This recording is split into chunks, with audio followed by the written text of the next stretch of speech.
ஆச்சி மசாலா. எந்த சமையலும் ருசி தேடும் ரகசியம் 20 ரூபாய். Taste the daily. பாத யாத்திரை என்பது அரசியல்வாதிக்கு மிகவும் பயனுள்ள ஒன்று. கடைக்கோடி தொண்டனுக்கும் பாஜகவை கொண்டு சென்ற பெருமை அண்ணாமலை என்ற நபருக்கு உண்டு. அண்ணாமலை அதே போல் மக்களை பார்த்து உறுதிமொழி எடுத்து மது அருந்த மாட்டேன், பெண்களிடம் மரியாதையாக நடந்து கொள்வேன் அப்படின்ற ஒரு உறுதிமொழியை இந்த பாத யாத்திரை மூலமாக வாங்க போகிறதா நம்ம கேள்விப்படுறோம். அது பெரிய விஷயங்கள். இந்த மூவ் தமிழக பாஜக வயத்தில் புளிய கரைக்குது. என்ன புளிய கரைக்குது? Already Annamalai popular. Already Annamalai தான் தமிழ்நாடு பாஜக முகமாக கருதப்படுகிறார். சோஷியல் மீடியாவில் விட்டு போனோட போட்டு காரி துப்புறான். வானதி சீனிவாசன் பேட்டி, எஸ்ஏ சூர்யாவோட அறிக்கை, வினோத் செல்வத்தோட அறிக்கை, இந்திய அரசுக்கு எதிராக செயல்படுவது போல் சித்தரிக்கிறீங்களே. நேற்று வரைக்கும் உங்களோட இருந்தவர் தானே. என்ன துரோகம் பண்ணிட்டு போயிட்டார்? என்ன பண்ணோம்? அண்ணாமலை போயிட்டாரா? சரி, தேங்க்யூ, குட் பை, பாய் பாய். அடுத்த கட்சியை வழக்க பார்க்காம அண்ணாமலையே சீனிட்டு இருந்தீங்கன்னா உள்ளதும் போச்சு நொல்ல கண்ணான்னு ஒரு பழமொழியில் தயவுசெய்து போய் மாட்டிக்காட்டீங்க. அது என்னுடைய அன்பு வேண்டுகோள்.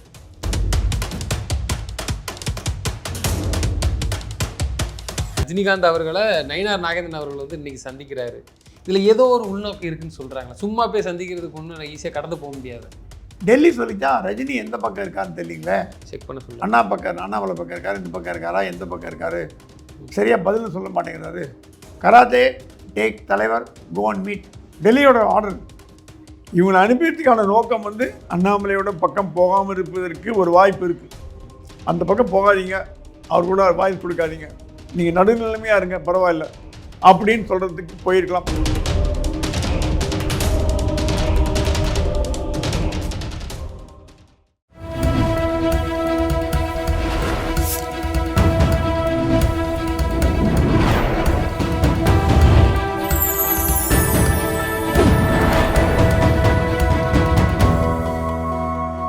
சேனல் 5 தமிழர்களுக்கு வணக்கம். இன்றைய நேர்காணல் நம்மோடு பேச இருப்பது மூத்த பத்திரிகையாளர் பிரகாஷ் எம் சுவாமி அவர்கள். சார் வணக்கம். சார் வணக்கம்.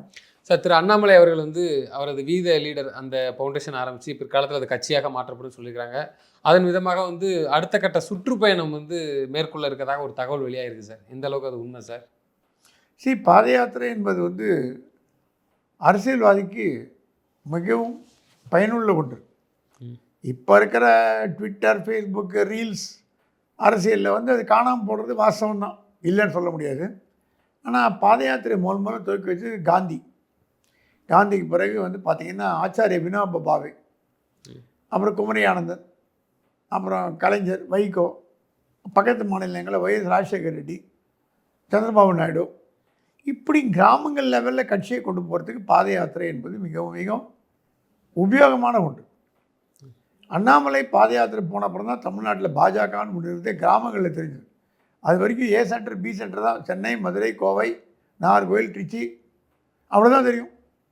ஆனால் கடைக்கோடி தொண்டனுக்கும் பாஜகவை கொண்டு சென்ற பெருமை அண்ணாமலை என்ற நபருக்கு உண்டு.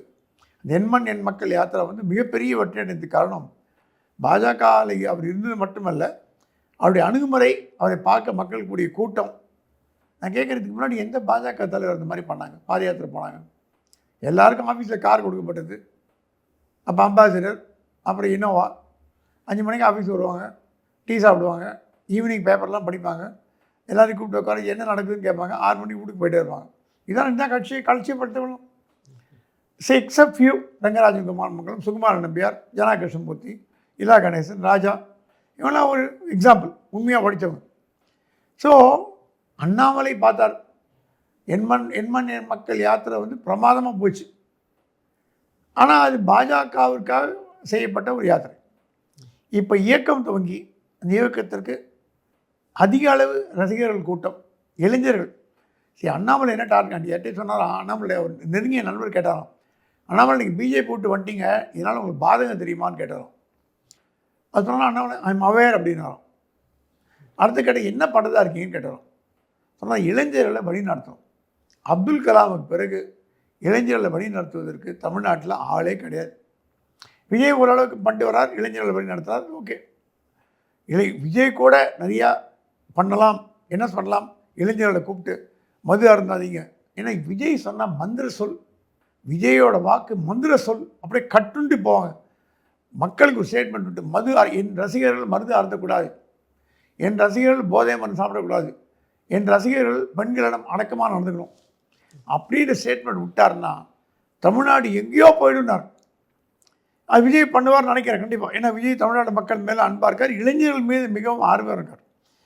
அண்ணாமலை அதே போல் மக்களை பார்த்து உறுதிமொழி எடுத்து மது அருந்த மாட்டேன், போதை மருந்து அருந்த மாட்டேன், பெண்களிடம் மரியாதையாக நடந்து கொள்வேன் அப்படின்ற ஒரு உறுதிமொழியை இந்த பாத யாத்திரை மூலமாக வாங்க போகிறதா நம்ம கேள்விப்படுறோம். அது பெரிய விஷயங்கள். அண்ணாமலை ரசிகர்கள்லாம் அண்ணாமலை சினிமாக்காரர் அரசியல்வாதி, ஆனால் சினிமாக்காரருக்கு உண்டான கூட்டம் அவருக்கு வருதான்னு பார்த்தீங்கன்னா வருது. அது என்ன காரணம் நமக்கு தெரியாது. அட்ராக்ஷன், லா ஆஃப் அட்ராக்ஷன் வாங்க, அந்த அட்ராக்ஷன். அண்ணாமலை இந்த கூட்டத்தை வச்சு நான் எப்படிங்க மேனேஜ் பண்ணுறது அப்படின்னு கேட்டாலும் அவர் சொன்னால் இல்லைங்க, நீங்கள் மேனேஜ் பண்ண முடியும். அவன் நல்வழி திருத்தி, அவன் நல்வழிப்படுத்தி நல்ல பாதையில் கொண்டு போய் படிக்க வச்சு, அப்பா அம்மா பார்த்துக்கிறதுக்கு சொல்லி, குழந்தைங்களை பார்த்துக்க சொல்லி, நல்ல குடும்பமாக இருக்க சொல்லி, குடும்பத்தனை இப்போ இளைஞர்கள்னா நல்லா படிக்கணும், விளைஞர்னா ஆஃபீஸில் கடினாக ஒர்க் பண்ணணும், சொந்தமாக தொழில் தொடங்கணும், பெண்கள்னால் நல்ல கடுமையாக உழைச்சி முன்னுக்கு சொந்த காலில் நிற்கணும் பார்க்கணும், கணவனை நம்பாமல் சொந்த காலில் நிற்க பார்க்கணும், அவங்களுக்குன்னு ஒரு பேர் புகழ் கௌரவம் உண்டாக்கணும். அந்த மாதிரி எல்லா வயதினருக்கும் பாடுபடுறதா கேள்விப்படுறோம். இந்த மூவ் தமிழக பாஜக வயத்தில் புளிய கரைக்குது. என்ன புளிய கரைக்குது? Already Annamalai popular, already Annamalai தான் தமிழ்நாடு பாஜக முகமாக கருதப்படுகிறார். சோஷியல் மீடியாவில் விட்டு போனோடனே போட்டு காரி துப்புறான். இவங்களே தான் உப்புக்கு சப்பானி பண்ணுறாங்க, இல்லை இவங்களும் கூட பண்ணுறாங்க. ஆனால் மெஜாரிட்டியான தொண்டர்கள் தலைவர்களில் விட்டுருக்கு. 90% தலைவர்கள் பாஜக அஃபிஷியல் கட்சியில் தான் இருக்காங்க. அது பாராட்டப்பட வேண்டிய ஒன்று. ஏன்னா கொள்கை வழியில் அவங்களாம் அடல் பிஹாரி வாஜ்பாய், அத்வானி, முரளி மனோகர் ஜோஷி வழி வந்தவர்கள், மோடியோட ஆதரவாளர்கள் கட்சியை விட்டு மாறி வரமாட்டாங்க. யார் போனாலும் யார் இருந்தாலும் கட்சியில் இருப்பாங்க. அது அண்ணாமலைக்கு தெரியும். அது அண்ணாமலை சொன்னால் நான் தலைவர்கள் நம்பி கட்சி ஆரம்பிக்கலைங்க, தொண்டர்கள் நம்பி கட்சி ஆரம்பிக்கிறேன். தலைவர்கள் யாரும் வரணும்னு அவசியம் கிடையாது, வந்தால் கூட பார்த்து ஜாகிரதையாக தான் எடுப்போன்ற மாதிரி சொல்லியிருக்காரு.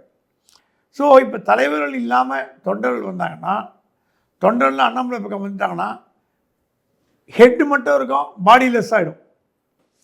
அது இல்லாமல் அண்ணாமலையோட நோக்கமே தமிழக பாஜக அழிப்பது இல்லைன்னு அன்றைக்கே சொல்லிட்டார். அவங்க வேலை பண்ணிட்டோம், நான் என் வேலையை பண்ணுறேன்.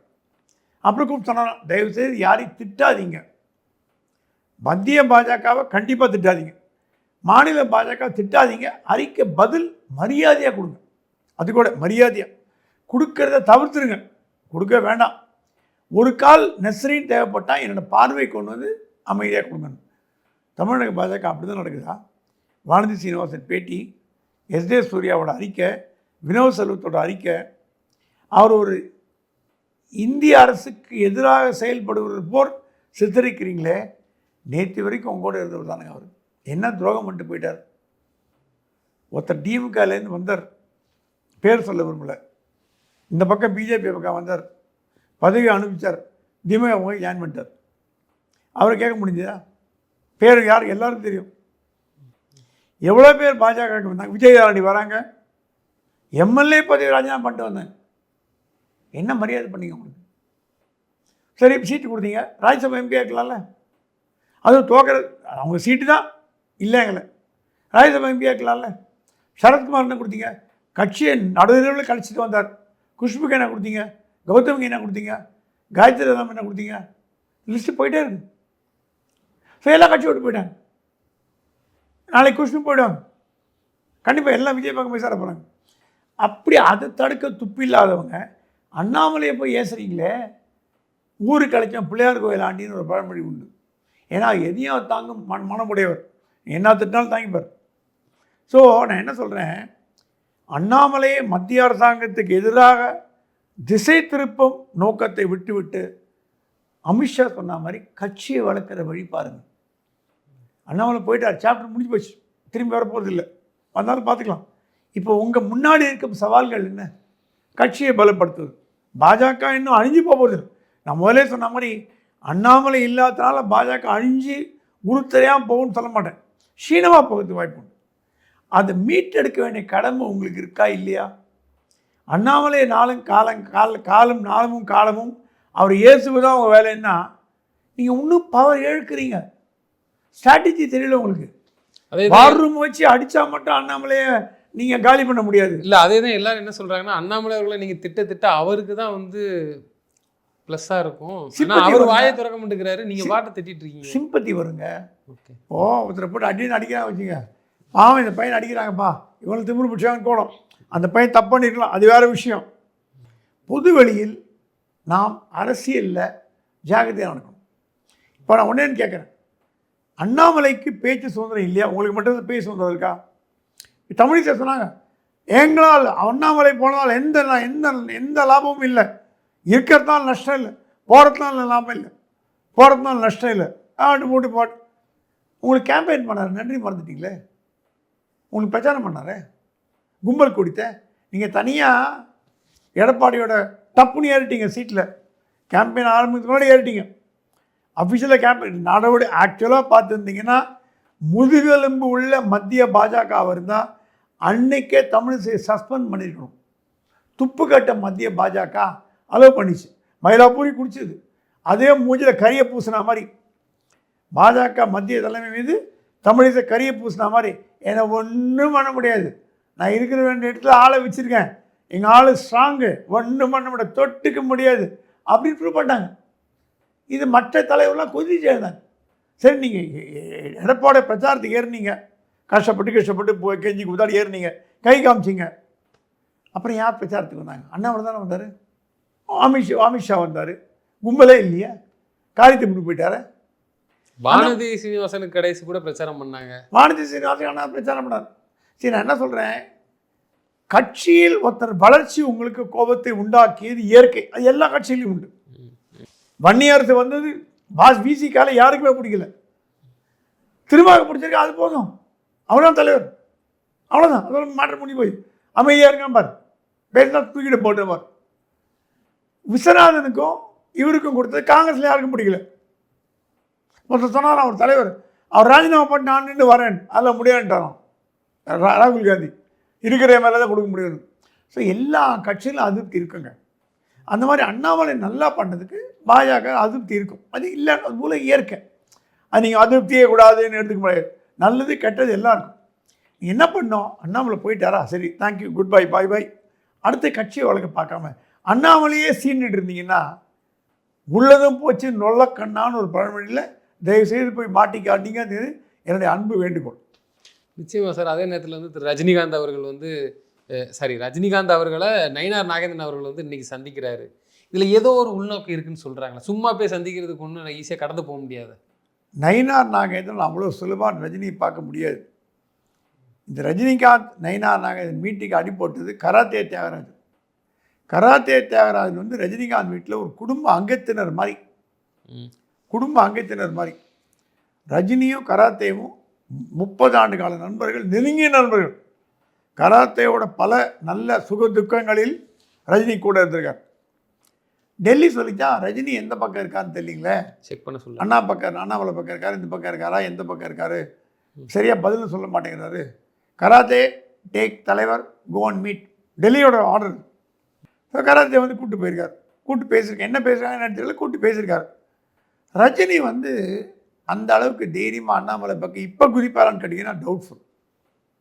அவர் அரசியலே குதிக்க மாட்டார், குதிக்கிறதா இல்லை, வாய்ஸ் கொடுத்தார், அப்புறம் பேக் அடித்தார், திருப்பி வந்தார், போனார். அது ஒரு நாடகம் மாதிரி. சினிமா வரும்போதெல்லாம் அரசியலுக்கு வருவேன் பாரு, சினிமா புட்டுக்கும், இவரோட அரசியல் ஆசையும் புட்டுக்கும். நடுவில் ஸ்டாலினையும் எடப்பாடி சேர்த்து வச்சு திரும்ப முதலமைச்சராக இருக்கணும்னு பார்த்தார், அதுவும் புட்டுக்குச்சு. ஸோ அவர் எடுக்கும் நடவடிக்கை எல்லாம் பேசாமல் ஒதுங்கி இருந்து இருக்கிற பணத்தை வச்சு நிம்மதியாக இருக்கிறது பெட்டர். இனிமேல் படமும் பண்ண வயசும் ஆயிடுச்சு, படம் பண்ண முடியாது. எப்படி கமல் வந்து எப்படி ஒதுக்க ஆரம்பிச்சுட்டு ராஜ்யசபா கேளுங்க, மோடி கொடுப்பாரு. ராஜ்யசபாவில் கமல் ரெண்டு ஆளுநரே கேட்டால் கொடுப்பாங்களே. ஆளுநரில் ராஜ்யசபா பெட்டர் ஆகுது. ராஜ்யசபா பென்ஷன் கிடைக்கும், ஒரு மரியாதை. டெல்லி போயிட்டு வரலாம், ஷோ இருந்தார், எல்லாம் இருந்தாங்க. அது வந்து நியமன உறுப்பினராக போடலாம். இப்போது கமல்ஹாசன் வந்து திமுகவால் தேர்ந்தெடுக்கப்பட்ட உறுப்பினர். ஜனாதிபதிக்கு 12 எம்பிக்கள் நியமன உறுப்பினர் பதவிக்கு கொடுக்கலாம். அதில் வந்து சச்சின் டெண்டுல்கர், ஹேமா மாலினி, அப்புறம் வந்து இளையராஜா, அவங்கெல்லாம் இருந்த மாதிரி அந்த மாதிரி ரஜினிகாந்த் போடலாம். அவர் அரசியல் ஆசையும் நிறைவேறும், பாராளுமன்ற எம்பின்ற ஒரு கெத்தம் இருக்கும், போட்ட அவருக்கு உண்டான ஒரு மரியாதை இருக்கும், ஏதோ ஒரு பாட்டு போகலாம். அவர் அரசியல் ஆசையும் ஓரளவுக்கு நிறைவேறும்னு சொல்லலாம். அதை விட்டுட்டு குட்டையை குழப்பினார்னா, ஸோ மத்திய பாஜக கூட்டத்தில் கராத்தே தான் ரஜினியோட நீங்கள் நண்பர், கராத்தே தலைவர் கூட்டு போய் என்னன்னு கேட்டு வாங்கன்னு பேசியிருக்காங்க. என்னங்கிற இப்படி நம்ம எடுத்துக்கலாமா? திரு அண்ணாமலை அவர்கள் பக்கம் கைகோர்க்க ரஜினி அவர்கள் தீவிரமாக இருப்பதாகவும் அவருடைய மருமகன் விசாகனை அனுப்புவதாகவும் ஒரு தகவல் கிசுகிசுன்னு பரவிச்சு, அது எல்லாத்துக்குமே தெரியும். இதை தடுக்கும் விதமாக நீங்கள் அங்கே போகாதீங்க, மேலும் மேலும் சப்போர்ட்டை கொடுக்காதீங்க, இங்கேருந்து கட்சியிலேருந்து ஏகப்பட்ட பேர் கலந்து போயிட்டாங்க, இப்போ நீங்களாம் ஆதரிக்க நாளைக்கு அண்ணாமலைக்கு ஆதரவு தெரிவிச்சுன்னா எங்கள் நிலம் என்ன ஆகுதுங்கிறதுக்காண்டி பேசக்கூட போல போயிருக்கலாம் பார்க்கலாம். ரெண்டு தான் பார்க்கலாங்க. விசாகன் அண்ணாமலைக்கு போகிறத ரஜினியால் தடுக்க முடியுமான்னு கேட்டிங்கன்னா தடுக்க முடியாது. 10 பசங்களே தடுக்க முடியாது, மாப்பிள்ளையை தடுப்பாங்களான்னு கேட்டிங்கன்னா அது நடக்காது. அவர் போவாரான்னு தெரியாது. அவர் முடிவு பண்ணான்னு ஒரு கால் அவரை தடுக்கிற சக்தி ரஜினி கிடையாது. கேட்டோன்னா பார்க்கலாம். ஆச்சா, ரெண்டாவது, ரஜினிகாந்தை அண்ணாமலை பக்கம் போகக்கூடாது அப்படின்னு சொல்லி அனுப்புறதுக்கு இவங்களை அமைச்சிருக்கலாம். அது என்ன பேசினாங்க என்ன ஃபுல் விவரங்கள் வரல. ரஜினி அந்த அளவுக்கு ஃபோர்ஸாக இருக்காரான்னு ஒரு கேள்வி.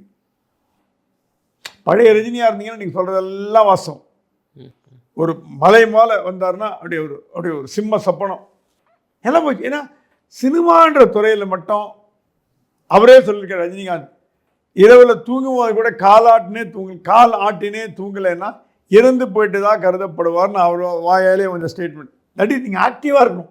அது என்ன அர்த்தம்னா ஆக்டிவாக இருக்கணும். கடைசி வரைக்கும் நீங்கள் லைம்லைட்லேயே இருக்கணும். அப்போ தான் மக்கள் மதிப்பாங்க, இல்லை மறந்துடுவாங்க. இப்போ எவ்வளோ நாளைக்கு மறந்துடுறாங்க. ஸோ ரஜினிகாந்த் ஆக்டிவாக இருக்காரா, லைம்லைட் இருக்காரான்னு கேட்டிங்கன்னா ஓரளவுக்கு தான் இருக்கார். அவர் ரசிகர் கூட்டமும் கொஞ்சம் கொஞ்சமாக கரைய ஆரம்பிச்சிருச்சு. எத்தனை நாளைக்குங்க ஏமாற்ற முடியும்? எனக்கு தெரிஞ்ச ஜூனியர் 1 எடிட்டராக இருக்கும்போது 93 நான் எழுதினேன் முதல்ல அரசியலில் ரஜினி பிரவேசம்னு எழுதினேன். அப்போது ஆரம்பி பண்ணி இவங்கெல்லாம் ஜெயலலிதா சண்டெல்லாம் போன்னு எழுதினேன். 93 எங்கே, 2026 எங்கே, எனக்கே 50வது வருட பத்திரிகை பொன் விழா வரப்போகுது. ஸோ அப்படி இருக்கும்பொழுது ரஜினிகாந்தோட மவுஸ் எல்லாம் ஒரு 2000, 2002, 2003 அப்புறம் குறைய தொடங்கிடுது. ஸோ ரஜினிகாந்த் அண்ணாமலைக்கு பெரிய லாபம் இல்லை, வராமல் இருந்தும் அண்ணாமலைக்கு பெரிய நஷ்டம் இல்லைங்கிறத என்னோட கருத்து. நான் தப்பாக கூட இருக்கலாம், சாரி. ஒருவேளை பாஜகவுக்கு நீங்கள் வாங்கன்னு சொல்லுறதுக்கான கூட அதுக்கான கூட இருக்கலாம், அதுக்கும் வாய்ப்பு இருக்குமா? என்ன ஆதரவு தெரிவிங்க? அதுக்கு அமித்ஷா ஒரு ஃபோன் போட்டாங்கன்னா முடிஞ்சு போச்சு. இவங்களையும் அனுப்பணும். இவங்களை அனுப்பியதுக்கான நோக்கம் அண்ணாமலையோட பக்கம் போகாமல் இருப்பதற்கு ஒரு வாய்ப்பு இருக்குது. அந்த பக்கம் போகாதீங்க, அவர் கூட வாய்ஸ் கொடுக்காதீங்க, நீங்கள் நடுநிலைமையாக இருங்க, பரவாயில்ல அப்படின்னு சொல்கிறதுக்கு போயிருக்கலாம். தேர்தல் நமக்கு முழு விவரங்கள் வரல, இதான் நடந்திருக்கு, முழு விவரங்கள் வரல. எனக்கு என்னை பொறுத்தவரை நான் ஒரு படி மேலே போய் அப்படியே ரஜினிகாந்த் அண்ணாமலை குரல் கொடுத்தா கூட அது இம்பேக்ட் பெரிய அளவில் இருக்காதுங்கிறது என்னோட கருத்து. ஒரு சிறிய இம்பேக்ட் தான் இருக்கும். ஒரு பெரிய மலையை புரட்டி போடுற அளவுக்கு இம்பேக்ட் இருக்குமானா இம்பேக்ட் இருக்காதுன்னு தான் எனக்கு தோணுது. திரு அண்ணாமலை அவர்கள் கட்சி கூடிய விரைவில் கட்சி பெயரையும் கொள்கை தலைவரும் அறிவிக்க போவதாகவும் அவங்களே சொல்லியிருக்கிறாங்க. அதே நேரத்தில் கொள்கை தலைவராக காமராஜரையும் பாரதியாரும் இடம்பெறுவதாகவும் ஒரு தகவல் வந்துக்கிட்டு இருக்கு. அதை பற்றி உங்களுக்கு கருத்து என்ன சார்? அது உண்மைதானா? விஜய் ஒன்றுக்கு மேற்பட்ட கொள்கை தலைவரை போட்டார். இப்போ திராவிட முன்னேற்ற கழகம் ஆரம்பிக்கும் போது கொள்கை தலைவர் பெரியார். ஏன்னா அண்ணா ஆரம்பிக்கும் போது பெரியார் ஆரம்பித்தார். பெரியார் ஆரம்பிக்கும் போது நிறையா இருந்தாங்க. பிடி ராஜன், அவங்க நிறையா பனகல் ராஜா, அந்த மாதிரிலாம் இருந்தாங்க. எம்ஜிஆர் ஆரம்பிக்கும் போது அண்ணா தலைவரை போட்டார். ஏன்னா எம்ஜிஆருக்கு அண்ணா தான் எப்பவுமே உயிர், இதே கனி அப்படின்னார் எம்ஜிஆர். அண்ணா எம்ஜிஆரை பார்த்து ஒருத்தர் அதை பிரேக் பண்ண என்ன பண்ணார் விஜய்? ஒரே ஒரு தலைவர் மட்டும் 4 தலைவர் போடும், 5 தலைவர் அப்படின்னு ஸ்ப்ரெட் பண்ணார். காமராஜர், இவர், அந்த மாதிரி ஒரு ஸ்ப்ரெட் பண்ணார். அந்த மாதிரி நான் கேள்விப்பட்ட வரைக்கும் அண்ணாமலை காமராஜர், அப்துல் கலாம், விவேகானந்தர், பாரதி இப்படிப்பட்டவர்களை உள்ளே கொண்டு ஒரு தேசியம். பாரதி அவர்கிட்ட யார் இருக்கான்? அப்துல் கலாம் தேசப்பற்று, அக்னிமேன், இந்தியாவை தலைநிமிர வைத்தவர், உலக நாடுகளில் ஜனாதிபதியாக இருந்தவர், சிம்பிளிசிட்டியோட சிம்பிளிசிட்டியோட ஒரு உதாரணம் அவர் தான்.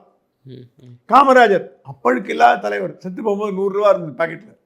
இந்த மாதிரி தலைவர்களை முன்னோடியாக கொண்டு இப்போ விஜய் என்ன பண்ணுறாரு, விஜய் இவங்களை அனௌன்ஸ் பண்ணோடனே கூகுளில் போய் தேட ஆரம்பித்தாங்களே பேருங்களை, அஞ்சலி அம்மா யாருன்னு தேட ஆரம்பித்தாங்க. Hats off to Vijay. பாதி பத்திரிகாரனுக்கே அஞ்சலி அம்மா யாருன்னு தெரியாது. பாதி பத்திரிகாரனுக்கு யார் சொல்கிறாங்க அஞ்சலி அம்மா அப்படின்னு கேட்டாங்க. அப்புறம் உள்ளே போன அப்புறம் தான் தெரிஞ்சுது எத்தனை பேருக்கு ரெட்டமலை சீனிவாசனை பற்றி தெரியும், எத்தனை பேருக்கு அயோத்திதாச பண்டிதரை பற்றி தெரியும். நம்ம கூட்டுக்குள்ளே இருக்கோம், சின்ன கூடு, இன்டர்நெட்டு, யூடியூபு, ஃபேஸ்புக்கு, ட்விட்டர், அந்த கூட்டில் இருக்கும். அந்த கூட்டை விட்டு உடச்சின்னு வெளியில் வரணும். அதற்கு உதவுதான் தலைவர்கள் என்பது யார்? வழிகாட்டிகள். காமராஜர் என்ன சொன்னார்? ஒரு மூப்பனார் சிங்கப்பூர் செப்பல் தான் போட்டு வருவார். பண்ணையார் அவர் நினச்சா உலகத்திலே காசு எடுத்து செப்பல் போடலாம். ஹெச்எம்டி வாட்ச் தான் கட்டுவார், திருப்பி கட்டுவார். நான் பார்த்துருக்கேன். ஹெச்எம்டி வாட்ச் தான் கட்டுவார். சிம்பிள் கதர் வேஷ் தான் போடுவார். வாழப்பாடி ராமூர்த்தி அதே மாதிரி தான். அந்த மாதிரி சிம்பிளிசிட்டிக்கான உதாரணங்கள் தலைவர்கள் மத்தியில் இருக்கும் பொழுது அதை மக்களிடம் கொண்டு சேர்ப்பது தலைவரின் கடமை. இப்போ நான் தான் தலைவர்னு அண்ணாமலை இன்னைக்கு சொல்ல மாட்டார். என்னை ஃபாலோ பண்ணுங்க, என்ன மாதிரியே இருங்க, என்ன மாதிரியே காக்கி பேண்ட் போடுங்க, என்ன மாதிரியே ஒயிட் ஷர்ட் போடுங்க சொல்ல மாட்டார்.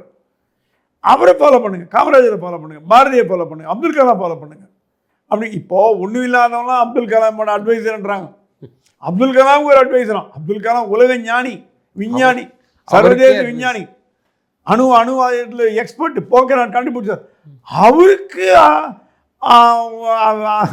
அட்வைசர்னா அவருடைய அறிவாளியா? அவர் உயிரோட இருக்கும்போது இந்த வார்த்தையில அவர் சொல்லல. அசிஸ்டன்ட் பொட்டிட்டிங்கிற ஒரு அசிஸ்டன்ட்.